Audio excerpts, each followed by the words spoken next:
नहीं, मुझे हमेशा के लिए एडमिट बिल्कुल नहीं होना। फिर चाहे मुझे कितनी भी क्रेविंग क्यों ना हो, मैं अपने आप को कंट्रोल कर लूंगी, लेकिन मैं दवाइयों के सहारे अपनी जिंदगी नहीं बिता सकती। अभिनव, माँ जी, प्लीज मुझे जल्दी से घर ले चलो। ये हॉस्पिटल तो मुझे यमराज के घर जैसा लग रहा है। मई जून की तपती गर्मी का मौसम चल रहा था। हर कोई गर्मी से राहत पाने के लिए कुछ ना कुछ कर ही रहा था। ऐसे में अपने कमरे में बैठी मोहिनी फोन चला रही होती है। तभी उसके कानों में घंटी की आवाज आती है और वो खुद से बोलती है, आ गया काले खट्टे वाला।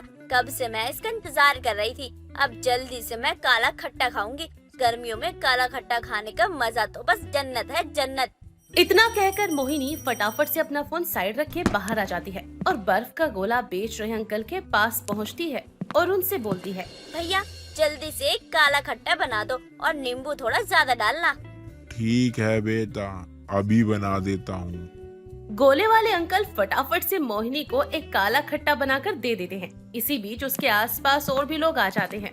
अंकल उन सभी को उनकी पसंद का मीठा काला खट्टा गोल बनाकर देने लगते हैं। मोहिनी फटाफट से अपना काला खट्टा खत्म करती है और बोलती है, इन सब का बनाने के बाद ना मेरे लिए 2 काला खट्टा और बना देना। घर जाकर आराम से खाऊंगी। इतना स्वाद लगता है गर्मी में काला खट्टा। इसका एक सिप लेते ही ऐसा लगता है जैसे मैं लद्दाख में पहुंच गई हूँ। ठंडा ठंडा, कूल कूल। मोहिनी की बात सुनकर सभी लोग हंसने लगते हैं। गोले वाले अंकल मोहिनी को 2 काला खट्टा बनाकर दे देते हैं। मोहिनी उन्हें पैसे देकर फटाफट से अपना काला खट्टा लेकर घर पर आ जाती है। तभी मोहिनी की माँ कमला उसे देखकर बोलती है, मोहिनी, ये तूने क्या पकड़ रखा है, जरा दिखा। तू फिर से ये गोले लेकर आ गई काले पीले। अरे इसे मत खाया कर। पता नहीं कैसे कैसे रंग डालकर बनाते हैं, नींबू निचोड़ देते हैं उसके ऊपर। माँ, ऐसे मत बोलो। मेरे काले खट्टे को एक बार खा लिया ना तो स्वाद कभी नहीं भूल पाओगी। सच में, जैसे मेरठ की नान खटाई, नासिक का ग्रेप जूस, सिक्किम के मोमोज, वैसे ही गर्मियों का काला खट्टा होता है। अभी तेरे कंटाप के पीछे 2 लगा दूंगी ना तो होश में आ जाएगी। पता नहीं क्या क्या बोले जा रही है। कमला बोलने जाती है और मोहिनी वहाँ से चली जाती है और कमरे में बैठकर अपना काला खट्टा एंजॉय करती है। काले खट्टे को चूसने की वजह से मोहिनी के होठों पर उसका रंग चढ़ चुका था और वो शीशे के सामने खड़ी होकर खुद को देखते हुए बोलती है, काला खट्टा भी कितने कमाल की चीज है। दिल और मन को सुकून तो देता ही है, साथ में होठों को कलर भी कर देता है। अब किसी ऑर्डिनरी टिंट की जरूरत ही नहीं है। स्वाद का स्वाद और टिंट का टिंट, एक तीर से 2 निशाने होते हैं। ऐसे ही दिन गुजरते जाते हैं। जैसे जैसे गर्मी बढ़ती है वैसे ही गोले वालों का आना भी हो जाता है। मोहिनी को जितनी बार भी गोले वाले की घंटी सुनाई देती, वो फटाफट से काला खट्टा खाने के लिए भाग जा करती। ऐसे ही ज्यादा काला खट्टा खाने की वजह से एक दिन मोहिनी का गला खराब हो जाता है, जिस पर उसकी माँ बोलती है, और खा काला खट्टा। कितना मना किया था लेकिन तू मानती नहीं थी।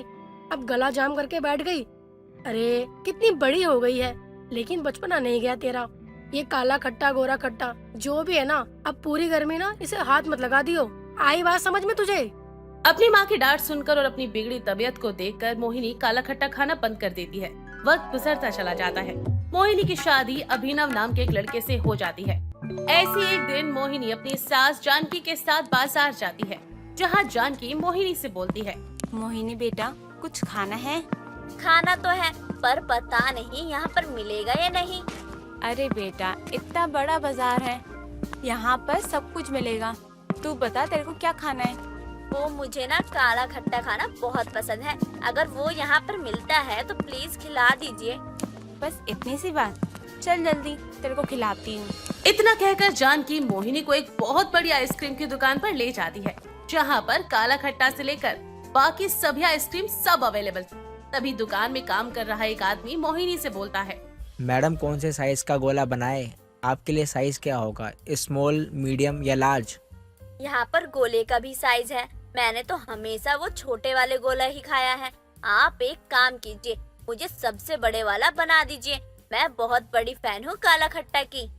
जी ठीक है मैडम, अभी बना देता हूँ, बस 5 मिनट दीजिए। 5 मिनट वेट करने के बाद वो आदमी मोहिनी के लिए एक बड़ा सा काला खट्टा बना देता है, जिससे मोहिनी चुस्कियां लेते हुए बड़े मजे से एंजॉय करती है। तभी जानकी बोलती है, कैसा लगा बहू? बहुत अच्छा है। मैंने आज तक इतना अच्छा काला खट्टा कभी नहीं खाया। सच में मजा ही आ गया। अरे ये तो बहू मैं घर पे भी बना लूंगी, क्योंकि मुझे बनाना आता है। सच में माँ जी, क्या आप मुझे बनाना सिखा देंगी? हाँ बिल्कुल, तुझे सिखा दूंगी, चल मेरे साथ घर। ऐसे ही दोनों सास बहू घर आ जाती हैं, जिसके बाद जानकी मोहिनी को फ्रिज में से बर्फ लाने के लिए बोलती है। जानकी फटाफट से एक बर्फ घिसने वाली मशीन लेकर आती है और कुछ नींबू, नमक और रस लेकर उसमें मिला देती है। जिसके बाद जानकी गोले वालों की तरह मोहिनी को ठंडा ठंडा काला खट्टा बना कर देती है और बोलती है, ले बहू, ये खा के देख, तुझे मजा आ जाएगा। ये तो बहुत ज्यादा बढ़िया बना है। हाँ बेटा, मुझे तेरी तरह ही काला खट्टा खाना बहुत ही अच्छा लगता है, लेकिन रोज रोज बाजार में नहीं जा सकती, तो इसलिए घर पे ही बना के खा लेती हूँ। अब तू काला खट्टा खा, एंजॉय कर। चल मैं कमरे में जाकर आराम करती हूँ। इतना कहकर जानकी वहाँ से चली जाती है। दिन गुजरते हैं। अब जब से मोहिनी ने जानकी से काला खट्टा बनाना सीखा था, वो तो बस खाना पीना भूलकर काले खट्टे को ही खाती है। ऐसी एक दिन मोहिनी जानकी से बोलती है, माँ जी, मैं सोच रही हूँ कि इस गर्मियों में अपने घर के बाहर काले खट्टे का एक छोटा सा ठेला लगा लेते हैं। पर क्यों बेटा, तुझे किसी चीज की कमी है क्या जो तू ठेला लगाएगी? बस अपने शौक के लिए ही लगा रही हूँ माँ जी। गर्मी में लोगों को थोड़ी राहत मिल जाएगी, बस आप हाँ बोल दीजिए। ठीक है बेटा, अगर तू लगाना चाहती है तो लगा ले, मुझे कोई दिक्कत नहीं। जानकी के परमिशन लेने के बाद मोहिनी अगले ही दिन से घर के बाहर काले खट्टे का ठेला लगाना शुरू कर देती है। दिन भर मोहिनी के ठेले पर कुछ ग्राहक आ जाया करते, पर काले खट्टे को देखकर मोहिनी की नीयत इतनी ज्यादा खराब हो जाती है जितने उसके पास कस्टमर नहीं आते। उससे ज्यादा काले खट्टे के गोले वो खुद ही बनाकर दिन भर में खा जाया करती। ऐसी एक दिन जब अभिनव मोहिनी को काला खट्टा खाते हुए देखता है, तभी वो उससे बोलता है, ये क्या कर रही हो तुम? काला खट्टा खुद बना के खा रही हो? तो क्या करूँ, कोई ग्राहक तो आ नहीं रहा है, इसलिए मैं खुद ही खा रही हूँ। अरे तुम तो जानती हो ना कि कोई भी चीज हम जरूरत से ज्यादा खाए तो नुकसान करती है, और तुमने ठेला लगाया था ताकि लोगों को खिला सको, और तुम खुद खाने बैठ गई। जी मैं क्या करूँ, मैं तो खड़ी खड़ी ग्राहकों का इंतजार ही करती रहती हूँ, पर जब कोई ग्राहक नहीं आता तो टाइम पास के लिए मैं काला खट्टा ही खा लेती हूँ। अब सामान वेस्ट थोड़ी न जाने दूंगी, फायदा तो उठा लेना चाहिए ना। फिर फायदा क्या है तुम्हारा ठेला लगाने का? इससे अच्छा ना घर बैठो और आराम करो, और काला खट्टा जब बनाना हो घर में बनाओ और खाओ, क्योंकि जो पैसा हम यहाँ लगाते हैं ना, वो पैसा तो तुम्हारे पेट में जा रहा है। तो इससे अच्छा है ना घर पे बनाओ, घर पे खाओ। कल से नहीं ठेला लगना नहीं चाहिए, समझ गई?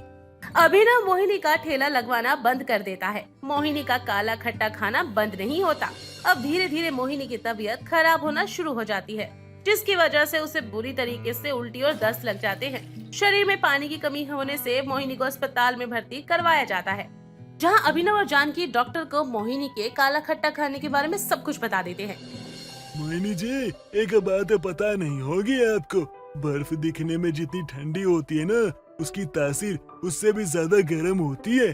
आपके कहने का क्या मतलब है डॉक्टर, मैं कुछ समझी नहीं। अजी मेरा मतलब है कि बर्फ जितनी ठंडी होती है ना, अंदर से वो उतनी ही ज्यादा गर्म होती है।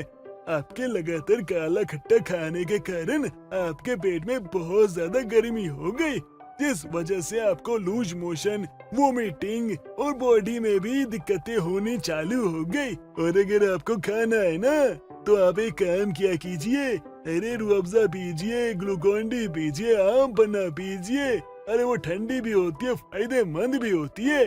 ये सब छोड़ दीजिए, वरना अस्पताल में एडमिट होने के लिए तैयार हो जाइए। डॉक्टर की बात सुनकर मोहिनी के दांत किटकिटाने लगते हैं और वो अपनी भौहें को सिकोड़ते हुए बोलती है, नहीं, मुझे हमेशा के लिए एडमिट बिल्कुल नहीं होना, फिर चाहे मुझे कितनी भी क्रेविंग क्यों ना हो, मैं अपने आप को कंट्रोल कर लूंगी, लेकिन मैं दवाइयों के सहारे अपनी जिंदगी नहीं बिता सकती। अभिनव, माँ जी प्लीज मुझे जल्दी से घर ले चलो, ये हॉस्पिटल तो मुझे यमराज के घर जैसा लग रहा है। मोहिनी की बात सुनकर अभिनव और जानकी मन ही मन मुस्कुराने लगते हैं। कुछ दिनों बाद मोहिनी ठीक हो जाती है और उसे घर पर वापस लाया जाता है, लेकिन डॉक्टर की कही बात मोहिनी को अब हमेशा के लिए याद हो गई थी और उसने काला खट्टा खाने से तौबा कर ली थी और वो फिर कभी काला खट्टा नहीं खाती।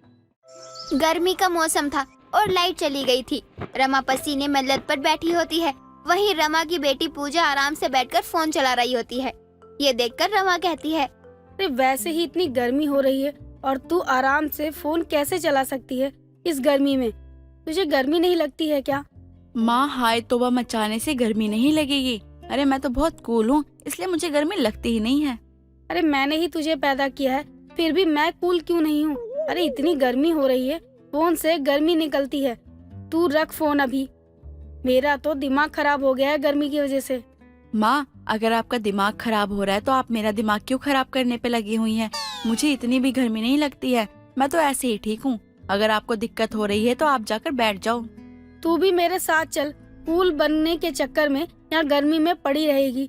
तू चल मेरे साथ अभी की अभी। ये कैसी जबरदस्ती है माँ? अरे मुझे नहीं जाना तो नहीं जाना ना, आप मेरे साथ जबरदस्ती क्यों कर रही हैं?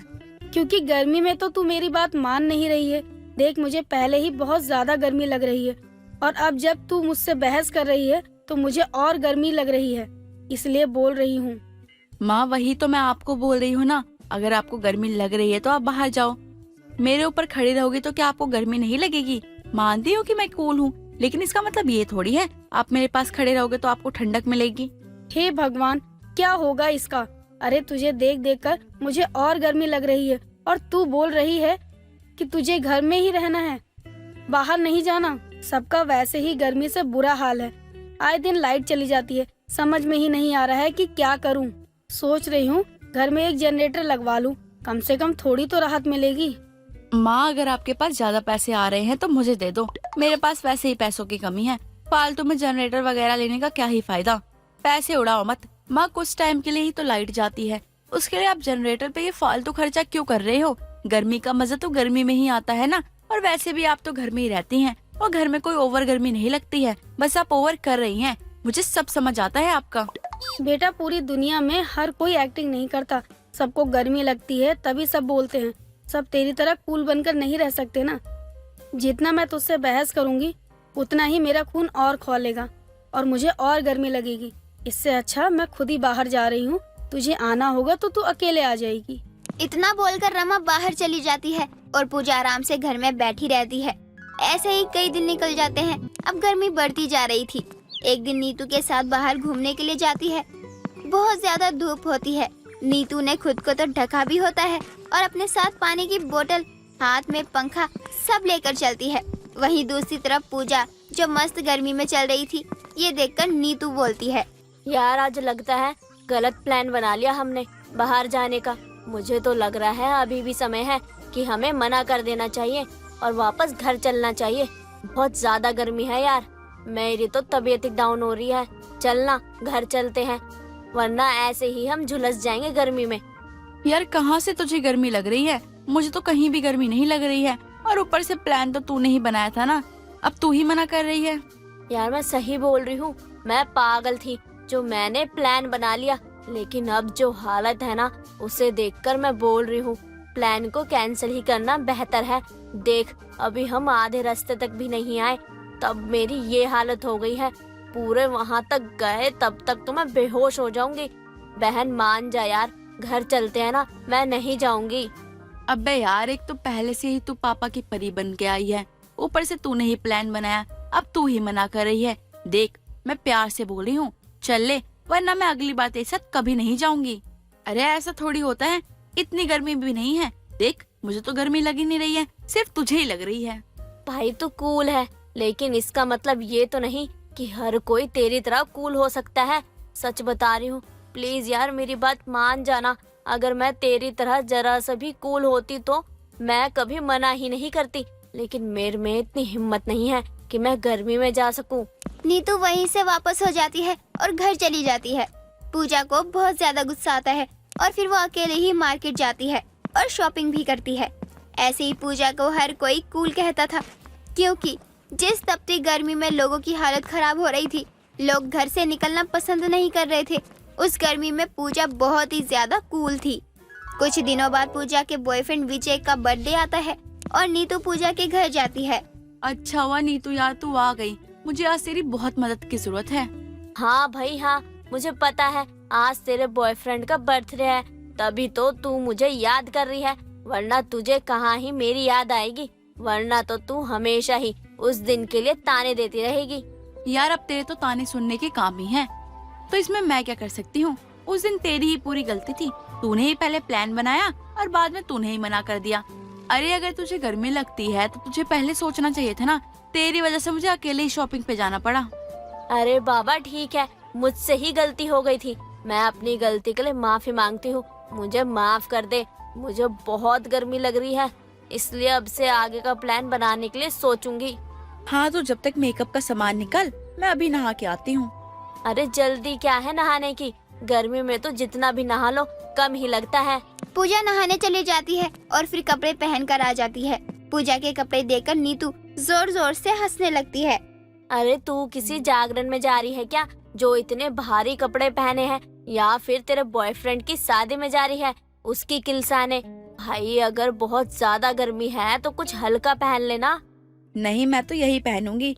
एक बार मुझे विजय ने कहा था कि उसे मैं सूट में बहुत अच्छी लगती हूँ, तो आज उसका बर्थडे है तो मैं सूट ही पहनूंगी।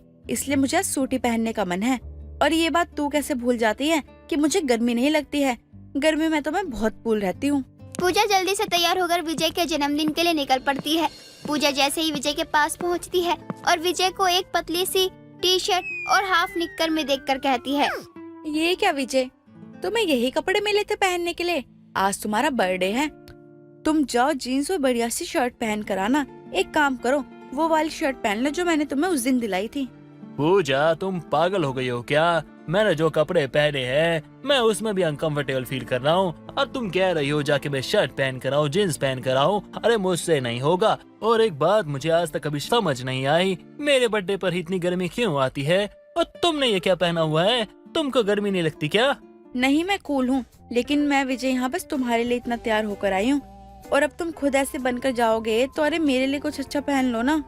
तुम्हारे लिए मैं भी ये जरूर पहनता, लेकिन ये गर्मी ही इतनी है, मैं कुछ नहीं कर सकता। पूजा विजय की बात सुनकर कुछ नहीं कहती और घर चली जाती है। घर जाने के बाद पूजा की गर्दन पर, पीठ पर काफी ज्यादा दाने हो जाते हैं। और जब वो सारे दाने पूजा अपनी माँ को दिखाती है तो उसकी माँ उससे कहती है, बन गई ना कूल, इसीलिए मैं तुझे मना करती थी कि इतना भी कूल मत बन। माँ, लेकिन मुझे गर्मी नहीं लगती है। हाँ हाँ, क्यों नहीं, तुझे तो गर्मी लगती ही नहीं है ना, तभी तो ये दाने हो गए हैं। अरे जो तू कुछ पहनती है ना, इस गर्मी में धूप में घूमती रहती है, ये सब उसी की वजह से हुआ है। पूजा को अपनी माँ की बात समझ आती है, जिसके बाद अब पूजा कूल बनना छोड़ देती है।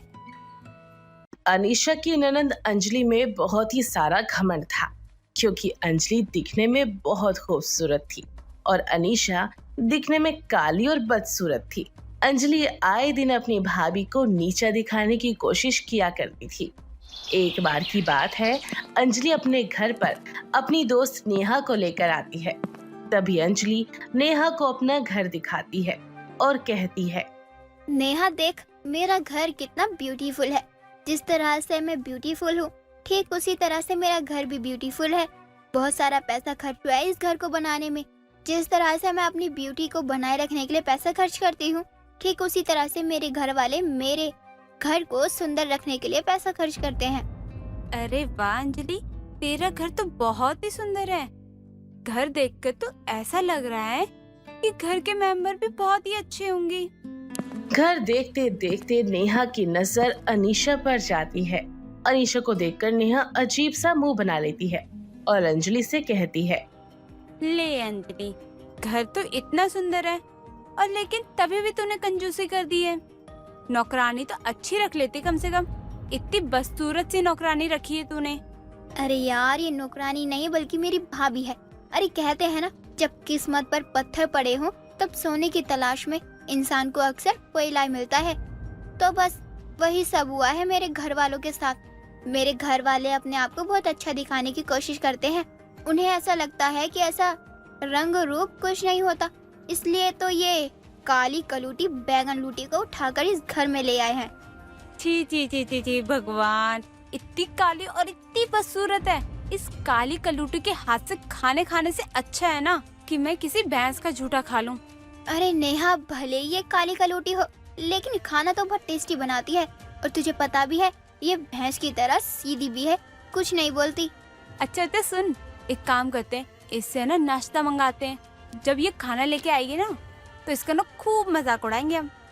अनीशा को देखकर दोनों सहेलियां आपस में अनीशा का मजाक बनाने लगते हैं। थोड़ी ही देर में अनीशा उन दोनों के लिए चाय नाश्ता लेकर आती है। ओ कौवे से काली, तुझे पता है तुम्हारी जैसी लड़कियां ना छोटे छोटे गांव में ना ब्याही जाती है। पता नहीं क्या किस्मत है तुम्हारी जो इतने बड़े घर में तुम बहू बन के आई हो। वही तो नेहा, तो बिल्कुल ठीक कह रही है। अरे मेरे घर में तो एक खूबसूरत सी अमीर सी भाभी आनी चाहिए थी, पर पता नहीं कहाँ से ये काली कोयले मेरी घर में भाभी बनकर आ गई है। वैसे तो श्री कृष्ण जी भी काले थे, लेकिन लोग उन्हें अपने दिलों में रखते हैं। कहने को तो भोलेनाथ भी काले हैं, लेकिन लोग उनकी भक्ति में दिन रात लीन रहते हैं। तो अपने दिमाग से ये निकाल दो कि काले लोग कुछ नहीं होते। तुम्हें अभी काले लोगों के बारे में पता ही क्या है।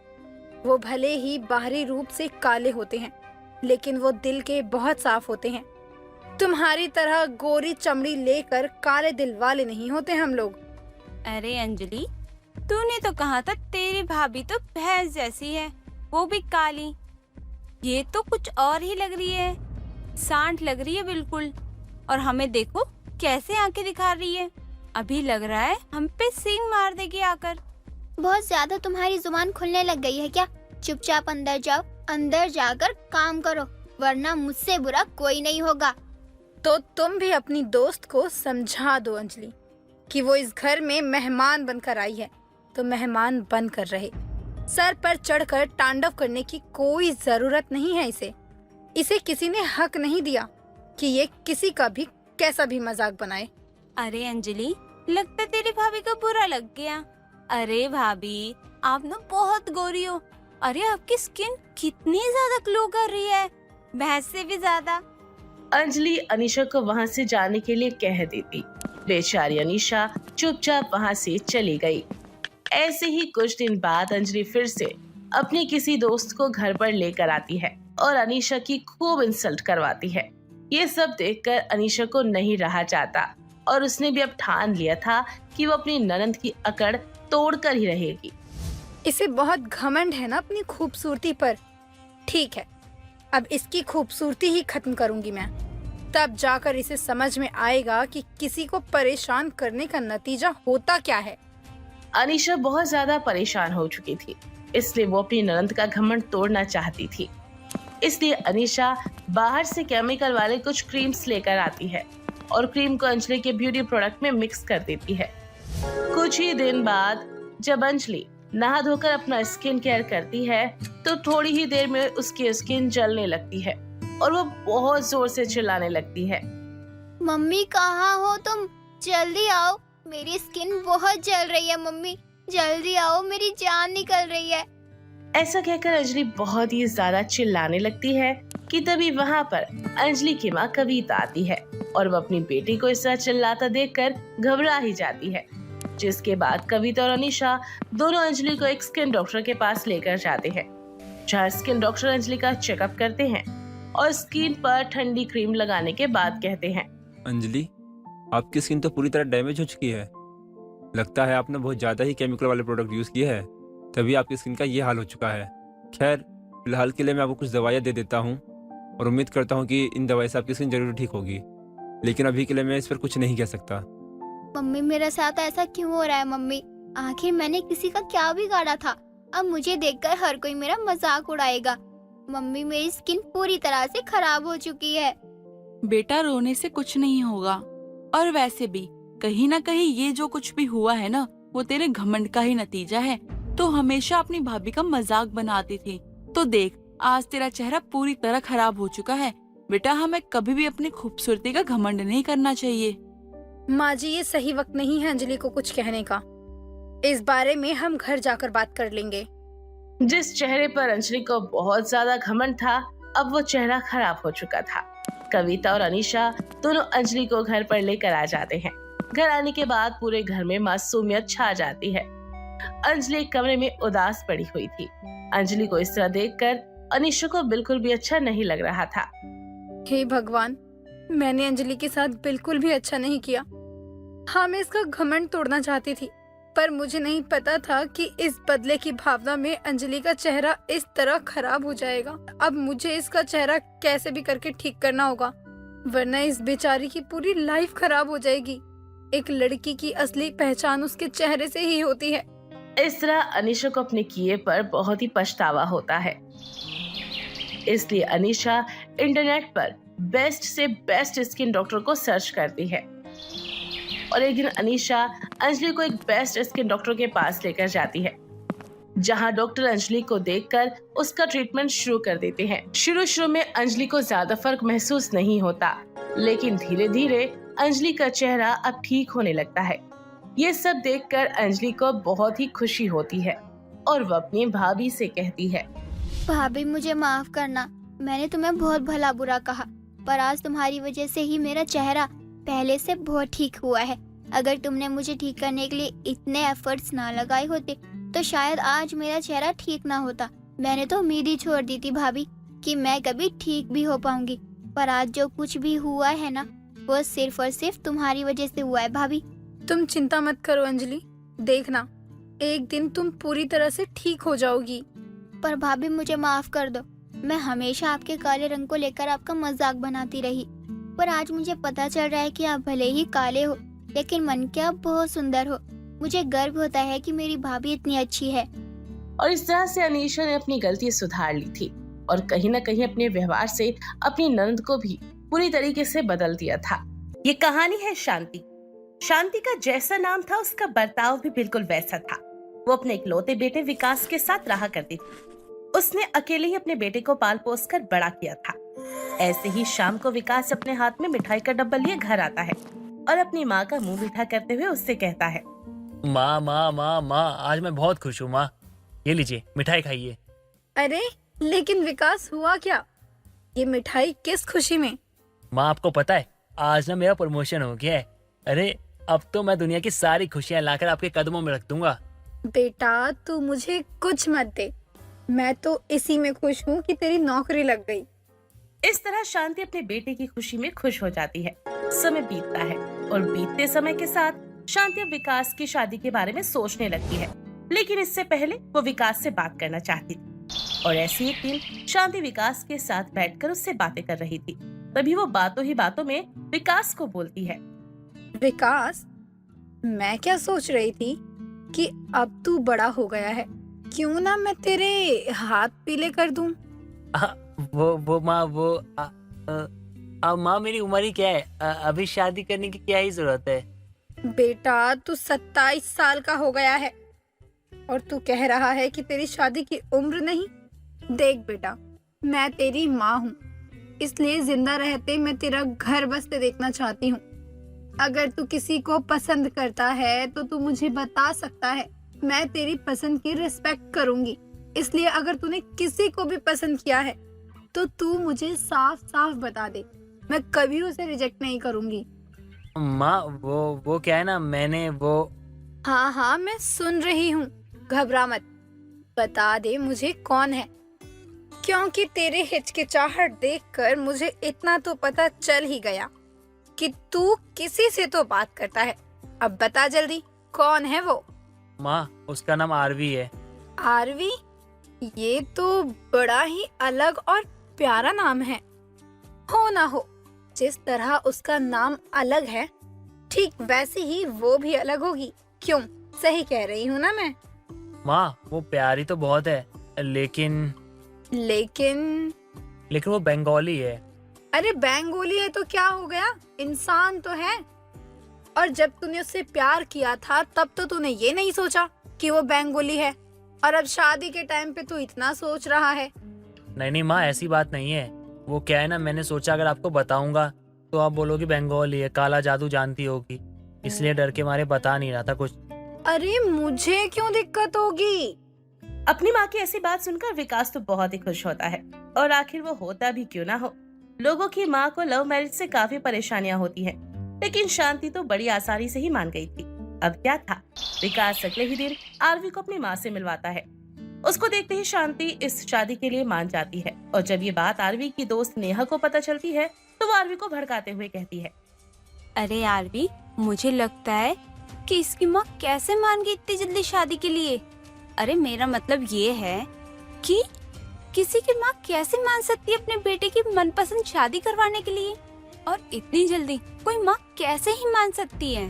अरे तो अच्छी बात है ना, माँ जी शादी के लिए मान गई। हमने तो वैसे भी सोचा था कि अगर माँ नहीं मानेगी तो हम भाग कर शादी कर लेंगे। हाँ तू सही कह रही है, ये तो अच्छी बात है कि उसकी माँ शादी के लिए मान गई, लेकिन मुझे ना अभी भी कुछ गड़बड़ लग रही है, कुछ सही नहीं लग रहा है। इतना बोलकर नेहा तो चली जाती है। समय बीतता है और बीतते समय के साथ आरवी और विकास की शादी हो जाती है। आरवी शादी के बाद घर की सारी जिम्मेदारियां बखूबी निभाती है। शांति भी अपनी बहू की हेल्प करवा देती है। दोनों सास बहू में दिन प्रतिदिन प्यार बढ़ता ही जा रहा था। एक दिन आरवी की दोस्त नेहा आरवी के घर आती है और दोनों सास बहू का प्यार देखकर हैरान हो जाती है। आरवी के साथ अकेले में जब उसे मौका मिलता है तो एक बार फिर से उसे भड़काने की कोशिश करती है और इस बार वो कामयाब भी हो जाती है। उसके जाते ही आरवी की बात करने का लहजा एकदम से बदल जाता है। और ऐसे ही एक दिन आरवी अपनी सास के साथ बैठी चाय पी रही थी। तभी आरवी अपनी सास से कहती है, माँ जी, आपसे एक सवाल पूछूं? हाँ बहू, पूछना, क्या बात है? मैं जब से यहाँ आई हूँ मैंने ना तो पापा के बारे में आपको कभी बात करते सुना और ना ही उनकी कभी फोटो देखी। बहू, आज इतने समय बाद तूने मुझसे ये सवाल क्यों किया? पता नहीं, पर मेरे मन में ये सवाल आया तो मैंने पूछ लिया कि आखिर मैं भी तो इस घर की बहू हूँ ना, तो मुझे भी तो पता होना चाहिए ना, खास करके इस घर के राज। आरवी अपनी सास से सवाल कर ही रही थी कि तभी वहाँ पर विकास आता है और अपनी बीवी को जवाब देते हुए कहता है, यार आरवी, क्या कर रही हो तुम? माँ से ऐसे बात कर रही हो तुम?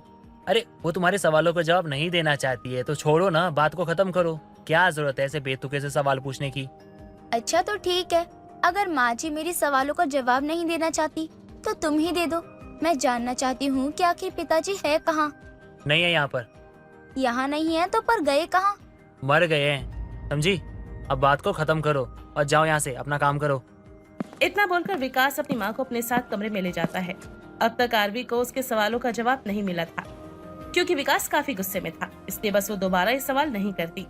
समय गुजरता है और गुजरते समय के साथ आरवी का बर्ताव और भी ज्यादा बदतर हो जाता है और ऐसे एक दिन अपनी सास को वो उल्टा जवाब भी देती है। हालांकि सास उसका जवाब नहीं देती और कमरे में जाकर रोने लगती है। सास को रोता देख आरवी को जरा भी अच्छा नहीं लगता और अपनी सास के पास जाकर उनसे कहती है, माँ जी, मुझे माफ कर दीजिए, मैं आपको उल्टा नहीं कहना चाहती थी, पर पता नहीं क्यों मैं चिड़चिड़ी हो चुकी हूँ। इस घर की बहू हूँ और मैं जानना चाहती हूँ कि आखिर पापा कहाँ हैं। बहू, तुझे जानना है ना कि विकास के पापा कहाँ हैं? तो सुन मेरी बात। आज से 28 साल पहले विकास मेरे पेट में था, तब इसके पापा ने मुझे छोड़ दिया, बस इसलिए क्योंकि मैं एक गरीब घर से थी और उन्हें एक अमीर लड़की मिली। पैसों के लालच में आकर उन्होंने मुझे छोड़कर उससे शादी कर ली।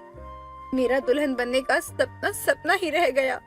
अरे मेरे माँ बाप ने मुझे इस बच्चे को गिराने को कहा और उन्होंने मुझे ये बोला कि तू दूसरी शादी कर ले, पर क्योंकि मैं माँ बनने वाली थी, विकास मेरी पहली औलाद थी, इसलिए मैंने अपने माँ बाप का भी घर छोड़ दिया और अकेले निकल पड़ी अपने बच्चे के लिए जीने, जो इस दुनिया में आया भी नहीं था।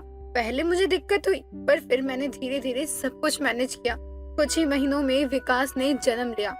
उसके बाद भी मुझे कई सारी तकलीफों का सामना करना पड़ा, लेकिन मैंने कभी हार नहीं मानी क्योंकि मेरे ऊपर बच्चे की जिम्मेदारी थी। समय गुजरता गया और गुजरते समय के साथ मैंने अपना ये घर खरीद लिया, जिसके बाद मैंने सब संभाल लिया। मैंने आज तक शादी नहीं करी और अकेले ही विकास को पाला। इसका मतलब आप मेरी बिन बिहाई सास हो? हाँ, यही सच है। मैं अपनी तरह किसी को बनने नहीं देना चाहती थी। मैं जानती थी कि तुम दोनों एक दूसरे से बेहद प्यार करते हो, इसलिए मैंने विकास की शादी कहीं और नहीं करी। जिस तरह मेरा प्यार मुझसे छीना गया, ठीक उसी तरह मैं अपने बेटे का प्यार नहीं छीन सकती थी। माँ जी, हो सके तो मुझे माफ कर देना। आज मैंने आपके पास्ट के बारे में पूछकर आपके जख्म को ताज़ा कर दिया है, पर मैं माँ जी वादा करती हूँ कि मैं आगे से कभी आपसे कोई ऐसा सवाल नहीं करूँगी जिससे आपको तकलीफ हो। अपनी सास की बात सुनकर आरवी की आंखें नम हो जाती हैं। इसके बाद वो सास से माफी मांगती है। शांति आरवी को माफ कर देती है और एक बार फिर से पहले की तरह रहने लगते हैं। सुषमा के बेटे अमित की नई नई शादी हुई थी और सुषमा को कुछ भी समझ नहीं आ रहा था कि आखिर उसकी बहू को आए हुए अभी सिर्फ 5 ही दिन हुए हैं और इन 5 दिनों में शकुंतला की बहू किरण ने 5 दिन केक काटा था। बहू, आज भी तू केक मंगवा रही है, आखिर तू रोज रोज केक मंगवा कर करती क्या है? माँ जी, आज न मेरा आधार कार्ड वाला जन्मदिन है और कल मेरा इंस्टाग्राम वाला जन्मदिन था, यानी मैंने उस दिन अपनी इंस्टाग्राम आईडी बनाई थी और परसों फेसबुक, उससे पहले स्नैपचैट। अब समझिए और मुझे जाने दीजिए। समझ तो सच में मुझे कुछ नहीं आया, लेकिन ये रोज रोज केक मंगवा कर तो फिजूल खर्च कर रही है तू। ना जाने आजकल के बच्चों को क्या हो गया है, बिना केक के जश्न ही नहीं मनाते ये लोग। माँ जी, अब यही तो उम्र है खुशियाँ मनाने की, वरना कुछ समय बाद तो मेरी भी उम्र ढल जाएगी और मैं आपकी तरह दिखने लगूंगी, और उससे कुछ दिन बाद मेरे तो मुंह में दांत ही नहीं होंगे और आगे पीछे 10-12 पोता पोती घूम रहे होंगे। जितने आगे का तू सोच रही है उतने आगे का तो क्या, मैंने अब तक मरने का भी नहीं सोचा। दोनों ही सास बहू में बातें चल ही रही होती हैं कि तभी सुषमा की पड़ोसन विमला का आना होता है। क्या बात है सुषमा, तेरी नई बहू की तो तेरे साथ खूब जुगलबंदी जम रही है। लगता है इधर उधर की बातें चल रही थी, मैं गलत समय पर आ गई। अरे नहीं नहीं विमला, आज मैं तो बस बहू को समझा रही थी। आज बहू को आए हुए इस घर में 5 दिन हुए हैं और इन 5 दिनों में बहू ने केक काटा है और आज भी केक मंगाया है, इसलिए उसे समझा रही थी कि ऐसा भी क्या जन्मदिन मना रही है रोज रोज। बड़ी अनोखी बहू है तेरी, रोज रोज जन्मदिन मनाने वाली। वैसे तूने मुझे 5 दिनों में एक बार भी नहीं बुलाया कि आजा विमला, थोड़ा सा केक तू भी खा ले। जब मुझे घर में रहते हुए आज पहली बार पता चला है कि मेरी बहू 5 दिनों से जन्मदिन मना रही है, तो भला मैं तुझे कैसे पूछती। तू भी कैसी बातें करती है, और तुझे भी क्या केक खाने का इतना लालच हो रहा है। वैसे तेरी बहू अगर रोज रोज ऐसे ही जन्मदिन मनाती रहेगी तो तुझे तो केक की बेकरी की दुकान डालनी पड़ेगी। वही तो मुझे समझ में नहीं आ रहा कि मुझे इसे कैसे समझाना पड़ेगा। अब अमित को ही कहती हूँ इसे समझाए, ना जाने कैसी गवार बहू उठा लाया है। कभी इंस्टाग्राम जन्मदिन मनाएगी तो कभी फेसबुक जन्मदिन मनाएगी। सुषमा अपनी नई नवेली बहू से परेशान हो चुकी थी, क्योंकि उसकी बहू किरण रोज रोज अपनी सास को कुछ न कुछ कहकर केक मंगवाकर जन्मदिन मना रही थी। एक रोज अपने कमरे में बैठी किरण केक खा रही होती है और खुद से कहती है, आहा, क्या स्वाद है केक का। रोज रोज जन्मदिन तो एक बहाना है, मुझे किसी भी फ्लेवर का केक खाना है बस। अब मैं इन लोगों को कैसे बताऊं कि मुझे केक कितना पसंद है। तभी तो मैं अपनी सास को बताती रहती हूँ कि आज मेरे इंस्टाग्राम का जन्मदिन है तो कल मेरे फेसबुक का जन्मदिन है। एक रोज सुषमा अपनी पड़ोसन विमला के साथ बाजार जाती है। वहाँ सारा सामान खरीदने के बाद सुषमा घर पर आ ही रही होती है तो रास्ते में पड़ने वाली बेकरी से बेकरी वाला दया सुषमा को आवाज लगाता है। अरे सुषमा काकी, क्या बात है, आजकल आपने हमारी दुकान पर आना छोड़ दिया है? अरे नहीं बेटा, ऐसी कोई बात नहीं है। तुझे तो पता है अभी तो अमित की हाल फिलहाल में शादी हुई है, तो घर में मिठाई पकवान भरे पड़े हैं, तभी मैं बेकरी से कुछ लेने नहीं जा रही हूँ। एक बार वो सब खत्म हो जाए उसके बाद लाती हूँ। अरे हाँ हाँ बेटा, सुषमा के घर में बालूशाही, मट्ठी, नमक पारे और बहुत सारी चीजें भरी हैं, कोई छू तक नहीं रहा है। कल मुझे लड्डू, नमक पारे, मट्ठी ये सब दिए थे सुषमा ने, अब खत्म हो गए। मैं भी जरूर लेकर आऊंगी दुकान से। अभी चलते हैं, देख कितना सामान ले लिया है। अरे काकी, पानी तो पीती जाओ। अरे आपके बच्चे जैसा हूँ। अरे ये नहीं कह रहा कि कुछ ले लो, बस बैठने के लिए कह रहा हूँ। आइए ना, बैठिए ना। अरे कितना प्यारा बच्चा है, इसका ख्याल रखना। आती हूँ बेटा मैं। हाँ हाँ आते हैं बेटा, मुझे तो लगा कुछ खरीदने के लिए कह रहा होगा। तू चल विमला, थोड़ा बैठ लेते हैं, वैसे भी बहुत थक चुकी हूँ मैं। इतना कहने के बाद विमला और सुषमा दोनों ही दया की बेकरी में जाते हैं। दया दोनों को पानी पिलाता है और कुछ खाने के लिए नमकीन दे देता है। अब थोड़ी बातचीत करने के बाद बातों ही बातों में बेकरी वाला दया सुषमा से कहता है, काकी, अगर आप बुरा ना माने तो पिछला उधार चुकता कर दीजिए। वो मैं सोच रहा था ना कि पिछला उधार आप दे दोगी तो आगे उधार देने में मुझे कोई दिक्कत नहीं होगी। अरे कैसी बातें कर रहा है तू, कौन से उधार की बात कर रहा है? अरे काकी, मजाक करने की आदत आपकी गई नहीं। मैं बिल्कुल मजाक के मूड में नहीं हूँ, बल्कि मैं तो तुझे मारने की मूड में आ चुकी हूँ। अरे कब तुझसे उधार लेकर गई हूँ मैं? पिछले कुछ समय से तो मैं अपने बेटे अमित की शादी में फंसी हुई हूँ और तू कह रहा है कि मैं तुझसे उधार लेकर गई हूँ। अरे भगवान को खौफ कर, झूठ बोलते हुए तुझे शर्म नहीं आती है क्या? अरे काकी, मैं झूठ क्यों बोलूँगा? सच बात यह है ना कि आपकी बहू आती है रोज, कभी चॉकलेट केक ले जाती है, कभी स्ट्रॉबेरी केक ले जाती है, कभी पाइनएप्पल केक लेके जाती है और सबकी कीमत 1500 होती है। तो उस हिसाब से वो 15 दिन से लेकर जा रही हैं। तो आप हिसाब लगा लीजिए कितना बनता है। हे प्रभु, इस औरत ने तो आते ही मुझे बदनाम कर दिया। अरे उधार कौन लेकर जा रहा है तेरी दुकान से?